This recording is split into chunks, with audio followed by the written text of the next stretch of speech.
మహాశివరాత్రి రోజు రుద్రతంత్రంలో పాల్గొని ఎలాంటి బలమైన సమస్యల నుంచైనా బయటపడే సంపూర్ణ శివానుగ్రహాన్ని పొందండి. Welcome to Suman TV. నేను మీ Suman TV. According to vedic astrology కనుక మనం చూసుకుంటే శతభిష నక్షత్రం వారికి ఎస్పెషల్లీ విమెన్కి కర్మ సిద్ధాంతం ఏం చెప్తోంది, ఎలాంటి జాగ్రత్తలు పాటించాలి అనేది ఈరోజు మనతో పాటు వేదిక్ ఆస్ట్రాలజర్ ఉమా గారు ఉన్నారు. అది వారి మాటలు తెలుసుకుందాం. హలో ఉమా గారు. హలో నాగరాజ్ గారు. సార్, శతభిష నక్షత్రం వారికి కనుక మనం చూసుకుంటే జనరల్గా ఎలాంటి కర్మ సిద్ధాంతం అనేది ఉంటుంది, అంటే ఇవి ఎన్ని రకాలుగా ఉంటాయి? ముఖ్యంగా నాగరాజు గారు, కర్మ సిద్ధాంతము మన వేదిక ఆస్ట్రాలజీకి మూలమైందండి. దాంట్లో ముఖ్యంగా 3 రకాలుగా విభజించబడి ఉంటుంది. మొదటిది సంచిత కర్మ. అంటే నేను అనే పదానికి అర్థం నా జీవాత్మ అని అర్థం. నా జీవాత్మ ఎప్పుడైతే ఆరంభమైందో అక్కడి నుంచి ఎన్ని జన్మలు నేను ఎత్తానో అన్ని జన్మల్లో నేను ఏవైతే కార్యాలు, పుణ్యకార్యాలైనా పాపకార్యాలైనా నేను చేసి ఉన్నానో దాన్ని కర్మ అంటారు. అక్కడి నుంచి వెంట పెట్టుకుని వచ్చి ఇప్పుడు ఈ నిమిషం వరకు మనకు ఉన్నటువంటి కర్మనే సంచిత కర్మ అంటారు. ఉదాహరణకి వేదిక ఆస్ట్రాలజీలో కాలసర్పదోషము అని ఉంటుంది. కాలసర్పదోషం చూసినప్పుడు అమ్మాయి కాలసర్పదోషం కేవలం మీకు మాత్రమే వచ్చింది కాదు, మీ వంశపారంపర్యంగా వచ్చింది అని మనం చెప్తాం. అంటే మనం చేసినటువంటి కర్మనే కాకుండా వంశపారంపర్యంగా వచ్చినటువంటి కర్మ కానీ, అంటే వాళ్ళు చేసిన తప్పులకి కూడా మనం బాధ్యత వహించాల్సి వస్తుంది. వాళ్ళు చేసిన దానికి మేమెందుకు అనుభవించాలని అనుకుంటూ ఉంటారు చాలామంది. వాళ్ళు చేసింది మీరు అనుభవించేటువంటి యోగం ఉంది కాబట్టి వాళ్ళకి మీరు మనవళ్ళగానో ముని మనవళ్ళగానో జన్మిస్తూ ఉంటారు. అది కూడా కర్మనే. ఆ రకంగా పుట్టారు కాబట్టి ఖచ్చితంగా అనుభవించాల్సి వస్తుంది. దాన్ని సంచిత కర్మ అంటారు. అంటే ఇప్పుడు మనము ఈ రకమైనటువంటి జీవితాన్ని, ఈ రకమైన శరీరాన్ని, ఈ రకమైనటువంటి సౌకర్యవంతమైన జీవితాన్ని గడుపుతున్నామంటే కారణం సంచిత కర్మనే. అదేవిధంగా మీకు ఏదైనా ఇబ్బందులు వచ్చినా దానికి కారణం సంచిత కర్మనే. ఇక రెండవది ప్రారబ్ధ కర్మ అండి. ప్రారబ్ధ కర్మ అంటే ఇప్పుడు ఈ క్షణము మనము మన శరీరంతో కలిపి మనం చేసేటువంటి కర్మ. ఇప్పుడు నేను ఒక 4 మాటలు మాట్లాడుతున్నాను, ఇది నా స్పృహతోనే నేను మాట్లాడుతున్నాను, నా ఇష్టపూర్వకంగానే నేను మాట్లాడుతున్నాను. లేదు ఇలా వెళ్ళి ఎవరినో కత్తించుకుని పొడిచాను అనుకోండి, నా స్పృహలోనే నేను పొడుస్తాను, నా చేతులతోనే నేను పొడుస్తాను. అంటే ఒక పక్క నేను మంచి చెప్పినా అది నా చేతుల్లో ఉంది, చెడు చూసినా అది నా చేతుల్లో ఉంది. మంచి చేస్తామా చెడు చేస్తామా అనేది మన చేతుల్లో ఉంటుంది. అదే ప్రారబ్ధ కర్మ. ఇది మన జీవితాన్ని డిసైడ్ చేస్తుంది, మన ఆచార వ్యవహారాలను డిసైడ్ చేస్తుంది. ఇక మూడవది ఆగామి కర్మ. ఇప్పుడు ఏదైతే మనం చేస్తామో, ఉదాహరణకి మనం ఏం చేసినప్పటికీ కూడా దానికి రాబోయే రోజుల్లో మన ఫలితాన్ని అనుభవించాల్సి వస్తుంది. ఇప్పుడు ఎవరు చూడట్లేదు కదా, ఎవరు మాట్లాడట్లేదు కదా అని చెప్పి నేను ఒక దొంగతనం చేసినా, ఎవరినో మోసం చేసినా, లేకపోతే ఎవరినో ఇబ్బంది పెట్టి నేను ఏదో డబ్బులు లాక్కున్నా సరే అవి రాబోయే రోజుల్లో ఖచ్చితంగా నేను ఇప్పుడు మోసం చేస్తే అప్పుడు మోసపడతాను, ఇప్పుడు అబద్ధం ఆడితే అప్పుడు అబద్ధం వల్ల నేను మోసపోతాను, ఇప్పుడు నేను ఎవరినైనా కొట్టాలనుకుంటే అప్పుడు నేను కూడా అలాగే కొట్టించబడతాను. ప్రతిదీ కూడా రిఫ్లెక్షన్ ఉంటుంది. ఆ రిఫ్లెక్షన్ ఇచ్చేటువంటి సమయాన్నే ఆగామి కర్మ. దీన్నే ఆగామి కర్మ అంటారు. అంటే ఇప్పుడు మనం చేసిన దానికి రాబోయే రోజుల్లో ఎఫెక్ట్ ఖచ్చితంగా అనుభవిస్తాం. అది పుణ్యమైనా పాపమైనా ఖచ్చితంగా ఎవరిది వాళ్ళు అనుభవించి తీరాల్సిందే. ఈ 3 కర్మలు మనిషి జీవితాన్ని నడిపిస్తూ ఉంటాయి. వేదిక ఆస్ట్రాలజీకి మూలమైనటువంటిది, అత్యంత ముఖ్యమైనటువంటి కర్మలు ఇవన్నీ కూడా. ఇది ఈ 3 కర్మలకి సంబంధించింది నాగరాజ్ గారు. సరే, శతభిష నక్షత్రం వారికి ఎస్పెషల్లీ విమెన్కి అంటే ప్రస్తుతం వారు ఏ కర్మని అనుభవిస్తూ ఉన్నారు అండ్ దాన్ని ఎలా ఐడెంటిఫై చేయాలి అసలు? ఇప్పుడు నేను చెప్పినటువంటి యొక్క 3 కర్మల్లో శతభిష నక్షత్రం వాళ్ళకి సంచిత ప్రారబ్ధ కర్మలు చాలా ఇబ్బందిగా ఉంటాయండి. సో సంచిత కర్మ అనేటువంటిది ఏ రకంగా వీళ్ళని ఇబ్బంది పెడుతుందో తెలుసుకోవాలంటే మరీ ముఖ్యంగా ఇప్పుడు చూస్తే శతభిష నక్షత్రం వాళ్ళు ఏలినాటి శని యొక్క ప్రభావంలో ఉన్నారు. మనం మాట్లాడుకుంటే ఏలినాడు శని 7.5 సంవత్సరాల పాటు ఉంటుంది. జరిగినటువంటి కొన్ని సంవత్సరాలుగా వాళ్ళకి ఏలినాడు శని నడుస్తోంది. ఇప్పుడు మార్చి 30వ తారీఖు మూడవ ఫేజ్ అండి, 3rd ఫేజ్ ఆఫ్ ఏలినాడు శని. 3 ఫేజెస్ కింద ఉంటుంది. 3వ ఫేజ్లోకి వాళ్ళు ఎంటర్ అవ్వబోతున్నారు. ఇప్పటి వరకు వాళ్ళకి జన్మశని నడిచింది. ఏలినాటి శనిలోనే జన్మశని. జన్మశని అంటే కంప్లీట్గా ఆరోగ్యపరమైన ఇబ్బందులు. ఫర్ సపోజ్ శతభిష నక్షత్రం వాళ్ళు ఉన్నారనుకోండి, వాళ్ళకి జన్మశని నడుస్తూ ఉంటే ఊపిరితిత్తుల దగ్గర నుంచి మోకాళ్ళ వరకు వచ్చే ఆరోగ్య సమస్యలు చాలా ఇబ్బంది పెడతాయి ఆడవాళ్ళకి, విమెన్కి. సో ఎలాంటి వాళ్ళకి ఇండైజెషన్ ప్రాబ్లమ్స్ అవ్వచ్చు, ఆడవాళ్ళకి సంబంధించిన పర్సనల్ ప్రాబ్లమ్స్ అవ్వచ్చు, పీసీఓడి సమస్యలు అవ్వచ్చు, ఓవర్ బ్లీడింగ్ అవ్వచ్చు, యూటరస్ ప్రాబ్లమ్స్, పెళ్ళైన వాళ్ళకి కూడా లోయర్ బ్యాక్ పెయిన్స్ కూడా, ఈ రకమైన అన్ని సమస్యలతో వాళ్ళు జన్మశని కారణంగా వాళ్ళు ఎంతో ఇబ్బంది పడ్డారు. ఇప్పటి వరకు ఈ క్షణం కూడా మార్చి 30 దాకా కూడా అండి. మార్చి 30 దాటిన తర్వాత వాళ్ళకి కంప్లీట్గా 2nd హౌస్లోకి శని వస్తాడు కాబట్టి ఆ వచ్చిన దాని తర్వాత వీళ్ళకి కంప్లీట్గా మోకాళ్ళ దగ్గర నుంచి పాదాల వరకు వచ్చే ఆరోగ్య సమస్యలు ఉంటాయి. కీళ్ళవాతములు, లేకపోతే కీళ్ళ నొప్పులు, జాయింట్ పెయిన్స్ అవ్వచ్చు, నరాలు వంకర్లు అవ్వడము, లేకపోతే వెరికోజ్ వెయిన్స్ అంటారు, వాటికి సంబంధించిన సమస్యలు, ఇవన్నీ కూడా శని సంబంధితమైన కాబట్టి చాలా ఇబ్బంది పెడతాయి. వీటితో పాటుగా ఆర్థికపరమైన ఇబ్బందులు. ఎలా ఆర్థికపరమైన ఇబ్బందులు? సెకండ్ హౌస్ అంటే ధనస్థానము, అందులోకి శని వచ్చిన తర్వాత ఆశా నిరాశలు అంటారండి. సింపుల్గా చెప్పాలంటే ఏదైనా ఒక బ్యాక్ డోర్లో జాబ్ వస్తుందని చెప్పి విపరీతంగా వీళ్ళు కష్టపడి దాంట్లో ఇన్వెస్ట్ చేస్తారు, ఉన్న డబ్బంతా డబ్బు పోతుంది. ఏదో ఒక నిధి నిక్షేపాల కోసం ఒక ఆశ పుడుతుంది. ఆ ఆశ పుట్టడం కూడా శనికి సంబంధించిన మాయే. కుంభరాశి వాళ్ళు, ఈ యొక్క శతభిష నక్షత్రం వాళ్ళమ్మ మీకు చెప్పేటువంటి విషయము, ఎవరు ఏమి చెప్పినా ఏమీ నమ్మొద్దు. మీరు ఒక మాయలో పడతారు, ఆ మాయను వాళ్ళు క్యాష్ చేసుకుంటారు అంతే. సో ఎవరు ఏం చెప్పినా ఏమీ నమ్మొద్దు, డబ్బులు ఇన్వెస్ట్ చేయొద్దు, చాలా జాగ్రత్తగా ఉండండి. ఇదే దీంతో పాటుగా సెకండ్ హౌస్ కాబట్టి యొక్క కుటుంబ స్థానం కాబట్టి తల్లిదండ్రులతో వివాదాలు అవ్వడము, చాలా ఇబ్బందికరంగా వాతావరణం క్రియేట్ అవ్వడం లాంటివి ఎన్నో జరుగుతాయి. ఆ విషయంలో కూడా చాలా జాగ్రత్తగా ఉండాలి. ఇంకా చూసుకుంటే మార్చ్ 28, 29, 30వ తారీఖుల్లో షష్టగ్రహ కూటమి యొక్క ప్రభావం వల్ల వీళ్ళకి ఆరు గ్రహాలు ఈ 2వ స్థానంలో పట్టబోతున్నాయి.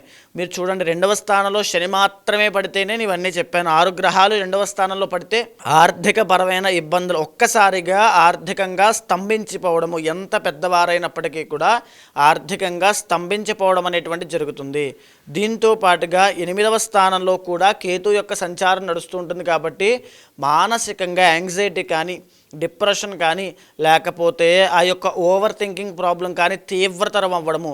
కొంతమంది ఇంటర్నల్ జాతకంలో కొన్ని particular areas of planetary combinations ఉన్నప్పుడు ఆడవాళ్ళకి ఎస్పెషల్లీ సూసైడ్ థాట్స్ కూడా వస్తాయి.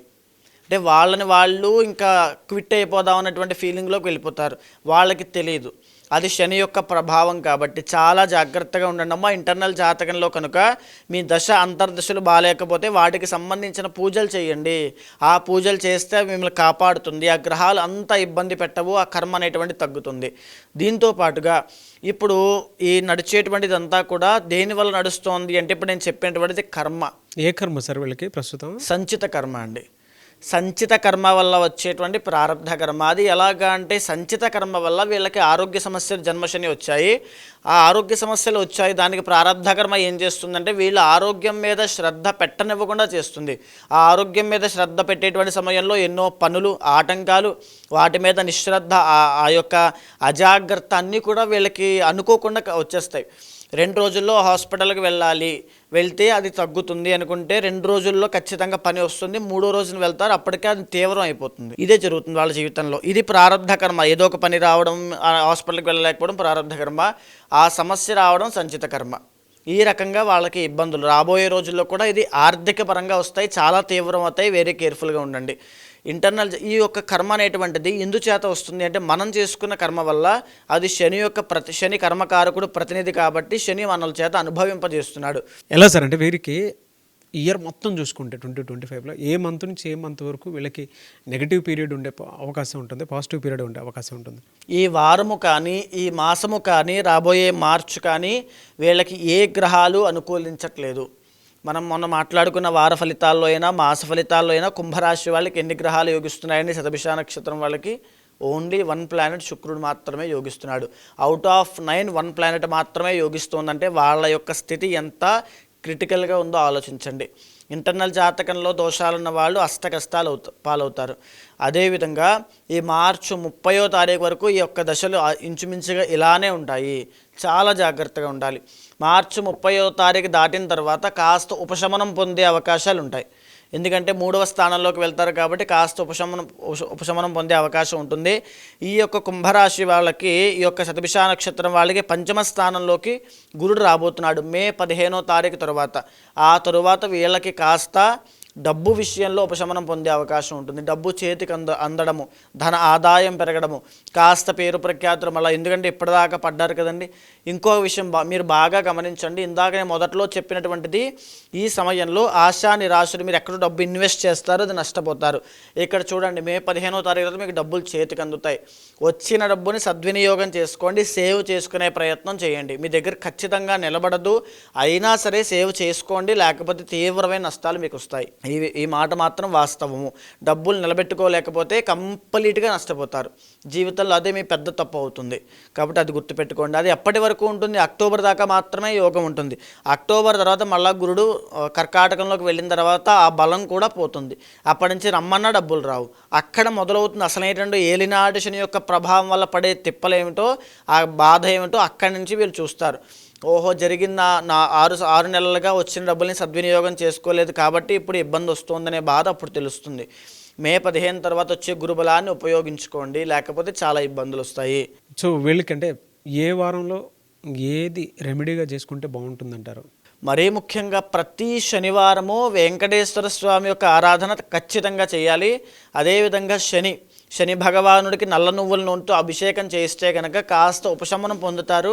వీటితో పాటుగా ఇంటర్నల్ జాతకం చూసుకోవాలి నాగరాజు గారు. ఇంటర్నల్ జాతకంలో శని బాగుండాలి, గురుబలం ఉండాలి, దశాంతర్దశలు బాగున్నప్పుడు మాత్రమే ఇవేమీ వీళ్ళని ఏమీ చేయలేవు. లేకపోతే చాలా తీవ్రమైన కష్టాలు ఉంటాయి. అయితే కర్మ సిద్ధాంతం ప్రకారం కనుక మనం చూసుకుంటే వారు అనుభవిస్తున్నటువంటి కర్మలు ఏవైతే ఉంటాయో వాటి నుంచి ఒక్కొక్క రిలీఫ్ కోసం అయినా సరే, ఎలానంటే జనరల్గా అడుగుతూ ఉన్నాను, ఎలాంటి రెమెడీ పాటిస్తే బాగుంటుందంటారు? మేజర్గా నాగరాజు గారు, మనము ఏ కర్మతో బాధపడుతున్నా అది కర్మనే, అది కష్టమే. ఖచ్చితంగా చాలామంది ఇప్పుడు మనం చూసిన వాళ్ళు చాలామంది యాక్యురేట్గా చెప్తున్నారండి అంటున్నారు. మన అపాయింట్మెంట్ తీసుకుని జాతకం చెప్పించుకుంటున్నారు. కానీ జాతకం ద్వారా మనకు తెలుస్తుంది ఏ సమస్యలు ఉన్నాయి, ఎప్పటి వరకు ఉంటాయి, మనం దానికి ప్రికాషన్ తీసుకోవాలని. దానికి సంబంధించిన పూజలు ఖచ్చితంగా ఆచరించడం వల్ల మాత్రమే ఆ కర్మ అనేటువంటిది నాశనం అవుతుంది. ఆ కారణం వల్లనే ఈ మహాశివరాత్రి పర్వదినాన్ని పురస్కరించుకుని కర్మ ప్రాయశ్చిత్త రుద్రతంత్రము అనేటువంటి కార్యక్రమాన్ని ఏర్పాటు చేయడం జరిగింది. ఆరుద్ర నక్షత్రం వాళ్ళైనా, లేకపోతే ఏ నక్షత్రం వాళ్ళైనా, ఏ రాశి వాళ్ళైనా సరే ఈ యొక్క కార్యక్రమంలో పాల్గొనండి. ఎందుకు అని అంటే మనం ఎన్నో జన్మల నుంచి మనం చేసుకున్నటువంటి కార్యములు అంటే కర్మలు మనల్ని వెంటాడుతూ ఉంటాయి, పాపకర్మలు. అది ఏ నిమిషాన మనకి ఎలా ఉంటుందో మనం చెప్పలేము. అపమృత్యు గండాలు రావచ్చు, లేకపోతే మ్యారీడ్ లైఫ్లో ఇబ్బందులు రావచ్చు, మిస్క్యారీ అవ్వడం లాంటి సంతాన సమస్యలు రావచ్చు, సడన్ చేంజెస్ రావచ్చు జీవితంలో. ఇవన్నీ కూడా జాతకంలో కర్మ వల్లే సంభవిస్తూ ఉంటాయి. ఆ కర్మని నాశనం చేసుకోవడం తప్పకుండా చాలా అవసరం అండి. అది ఓన్లీ మహాశివరాత్రి నాడు మాత్రమే సాధ్యం అవుతుంది. త్రిదళం త్రిగుణాకారం త్రినేత్రం చ త్రయాయుధం త్రిజన్మ పాప సంహారం ఏకబిల్వం శివార్పణం. ఒక్క ఏకబిల్వాన్ని మనం సమర్పించడం వల్ల త్రిజన్మ పాప సంహారం, 3 జన్మల పాపం పోతుంది. కానీ ఆ రోజు మనం చేసేటువంటి కార్యక్రమంలో ఎన్నో విశేషమైనటువంటి శివకార్యములు చేస్తున్నాం. వాటి వల్ల ఎంతటి కర్మ నాశనం అవుతుందో ఆలోచించండి. ఏవైనా కోరికలు, ఏవైనా బలమైన సమస్యలు ఏమున్నా సరే, మీరు కాకపోయినా, మీరు రాలేకపోయినా తప్పకుండా 10 మంది భక్తులను తయారు చేయండి. 10 మందికి ఆది దంపతులు అనుగ్రహం పొందేలా 10 మందికి ఈ విషయాన్ని చెప్పండి. 10 మంది కార్యక్రమంలో పాల్గొనేలా చేయండి. ఎప్పుడు ఎక్కడుండే అవకాశం ఉంటుందన్న? ఫిబ్రవరి 26వ తారీఖు సాయంత్రము, అంటే ఇంచుమించుగా రాత్రి 8 గంటలకు ప్రారంభమయ్యి ఆ జాగరణ అంతా కూడా స్వామి సన్నిధిలోనే ఉదయం సూర్యోదయం అయ్యేంత వరకు జరుగుతుంది. శివరాత్రి జాగరణ ఉంటుంది తప్పకుండా. అవునండి. ఓకే. రాత్రంతా జాగరణలోనే ఈ యొక్క స్వామి లింగోద్భవ కాల పూజలు అంటారు. లింగోద్భవ కాలం స్వామి ఏదైతే సమయంలో ఆవిర్భవించారో ఆ సమయంలో మాత్రమే ఇది చేయాలి. సో మనం చేసేటువంటి కార్యక్రమము హైదరాబాద్ శ్రీనగర్ కాలనీ సత్యసాయి సేవా నిగమాగమం అనేటువంటి ప్రదేశంలో జరుగుతోంది. మీరు కింద కనిపించేటువంటి నెంబర్కి కాల్ చేస్తే మా వాళ్ళు మీకు పూర్తి వివరాలన్నీ కూడా చెప్తారు. సో ఎవరైనా సరే పార్టిసిపేట్ చేయాలి అనుకునేటువంటి వాళ్ళు స్క్రీన్ మీద మీకు ఉమాగారి కాంటాక్ట్ నెంబర్ కనిపిస్తుంది. దానికి మీరు కాల్ ఆర్ మెసేజ్ వాట్సాప్ చేసినా సరే, మీరు ఎవరైనా సరే మహాశివరాత్రి రోజు కనుక, అంటే జన్మానికి శివరాత్రి అని చెప్పేసి మాట్లాడుకుంటూ ఉంటాము. అలా నిజంగానే ఉమాగారు చెప్పినట్లు 3 జన్మల పాపాలను ఒకటేసారి నాశనం చేసుకోవాలి, అంటే కర్మ సిద్ధాంతం ప్రకారం నాశనం చేసుకోవాలి అనుకున్నటువంటి వాళ్ళు ఎవరైతే ఉంటారో, మీ నమ్మకాన్ని బట్టి మీరు అప్రోచ్ అవ్వాలి అనుకుంటే స్క్రీన్ మీద మీకు కాంటాక్ట్ నెంబర్ కనిపిస్తుంది.